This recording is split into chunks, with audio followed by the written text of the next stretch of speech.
Hey everybody, it's Ken Abrams from Fun Enterprises with another Tuesday at 10 video blog. For years, when I was on college campuses, in order to get to know the students I was working with a little bit better, I would ask them, tell me 5 things that I need to know about you. Oftentimes, the responses were pretty typical. I'm a sophomore. My favorite food is. I have 2 brothers and a sister. But there were always ones that gave me incredible information, these wonderful nuggets that told me a little bit about them and their families and what was important to them. One girl told me that she had family that served on both sides of World War II, obviously in the Army or the military in some way. As somebody who's a history buff and who loves World War II history, I found that fascinating.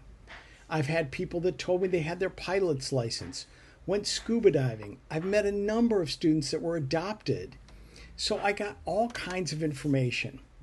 Over time, though, I noticed that many students really struggle with this little game that I played. They weren't interested in participating at all. When I asked the question, oftentimes they looked down at their shoes or simply started stammering, trying to figure out what kind of information I could possibly want. And I would say to them, I just want to know a little bit more about you. So just tell me things that are interesting. Over time, many of the responses got even less interesting. A lot of people told me what their favorite food was, what they were studying. Now, those things are important, but it wasn't really what I was looking for and didn't really give me a whole lot of insight. I was recently at Eastern Connecticut State University, and the student that I was working with was chit-chatting with me about my job, where I went to, the schools that I went to, and what I found interesting about my job. I had said to her that for years I engaged in this little social experiment of mine, asking people to tell me 5 things that I needed to know about them.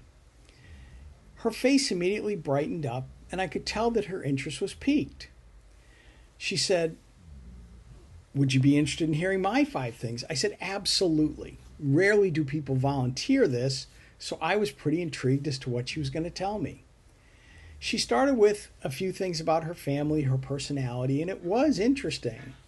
About the 3rd or 4th thing she said to me was, life is too short to wear boring socks. Now at that point, I put my foot up on the table, rolled up my pant leg, and showed her that I was wearing, I believe it was Sasquatch socks that day, because I too believe that life is too short for boring socks. If you're going to wear socks, and in my case ties, you may as well make them interesting and make them a little bit fun. The conversation got me thinking about just people in general, and one of the things that immediately came to mind was a poem that I'd read years ago. It's by a woman, supposedly, but that's who's credited with it, named Nadine Stair, who wrote it at the age of 85. It's called If I Had My Life to Live Over Again. Now, I'm not going to bore you with reading the entire poem. You can certainly look it up online. But the gist of it is that she realizes at the age of 85 that she probably would have lived her life very differently. She talks about being a very serious person that went through life always carrying a hot water bottle and a thermometer and an umbrella. And she then says, if I had my life to live over again, I would actually start going barefoot earlier in the spring and going later in the fall.